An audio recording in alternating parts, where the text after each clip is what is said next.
উনি অপমানিত হয়ে ঘরে এসে চিন্তা করছেন আমি পৃথিবী জয় করলাম, আর এখানে এই নবীন সন্ন্যাসী, অল্প বয়সের সন্ন্যাসী,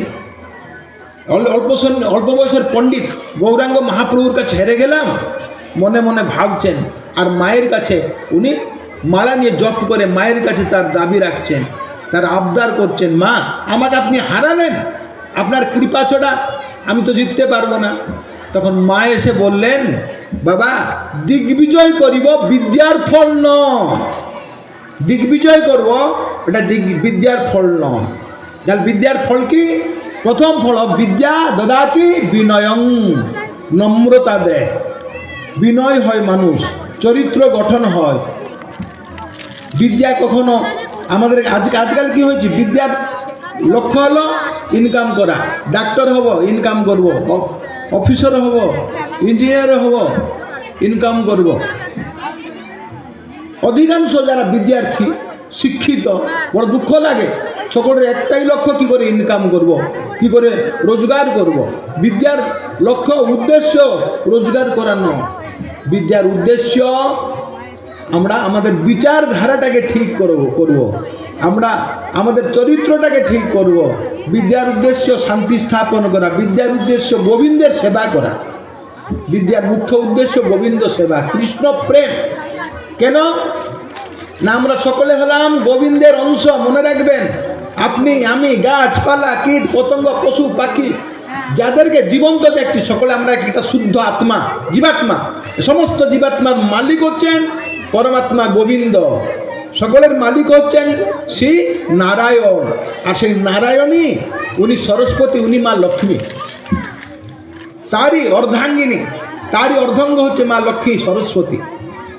ওই জন্য সেই নারায়ণকে সন্তুষ্ট করা আমাদের একমাত্র উদ্দেশ্য, এবং সেই নারায়ণকে সন্তুষ্ট করবার জন্য আমরা মা বিদ্যাদায়িনী সরস্বতীর উপাসনা করব।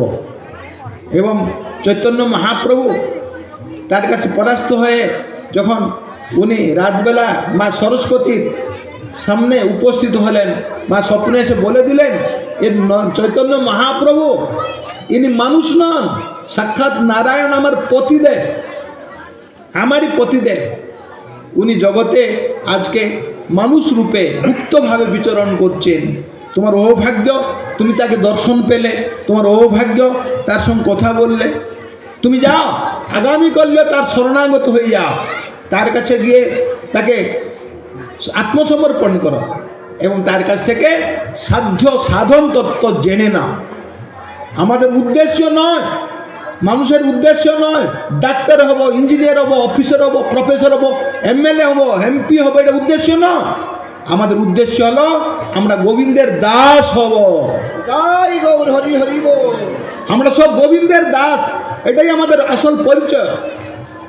আমরা সব গোবিন্দের অংশ। গীতায় ভগবান ঘোষণা করছেন, মমৈবাংশ জীবলোকে জীবভূত সনাতন, আমারই একটি অংশ জগতে ভ্রমণ করছে। আমি যেমন চিন্ময়, আমার যেমন পাহাড় আছে, তাকেও আমি পাহাড় দিয়েছি।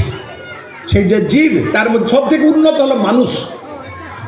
পশু পাখি কীট পতঙ্গ গাছপালা তারাও এক একটি জীবাত্মা, কিন্তু তার মধ্যে যে কর্মচক্রে পেয়েছে মানুষের শরীর, সে আবার মানুষ শরীর কোথায় পেয়েছি আমরা? ভারত ভূমিতে, যজ্ঞভূমি।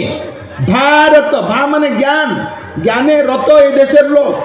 এখানকার অধিবাসী যারা থাকেন সকল জ্ঞান নিয়ে আলোচনা করেন, শাস্ত্র আলোচনা করেন। ওই জন্য দেশের নাম হলো ভারত, আর আমরা হলাম ভারতবাসী। অতএব ভারতবাসী যেহেতু আমরা, আমাদের একটা কর্তব্য আছে, আমাদের যে ভারত নামের সার্থকতা স্থাপন করা। আমরা যে ভারত ভূমিতে জন্ম হয়েছি, ভারত মাতার আমরা ভাত খাচ্ছি, ভারত মাতার কাছে আমরা ঋণী। অতএব আমাদের কর্তব্য, আমরা এই ভারত মাতার ঋণ পরিশোধ করতে হবে। কি করে পরিশোধ করব? এই ভারত মাতা, ভারত মাতাকে সাক্ষাৎ এই সরস্বতী, পৃথিবী মাতারই আরেকটা রূপ হলো সরস্বতী। যাক, সে গভীর কথা। তার নাম সংকীর্তন করব, তার মহিমা কীর্তন করব, তাহলে জগতে শান্তি আপনি চলে আসবে, আপনি জগৎ শান্ত হবে। ঝগড়াটা হয় কোথায়? যখনই মনের মধ্যে অহংকার হয়, দাম্ভিকতা চলে আসে, দম্ভ আসে। তো ওই জন্য আমরা এই নম্রতা মা সরস্বতীর কৃপায় নম্রতা বিদ্যা দদাতি বিনয়ং এটা শিক্ষা লাভ করব এবং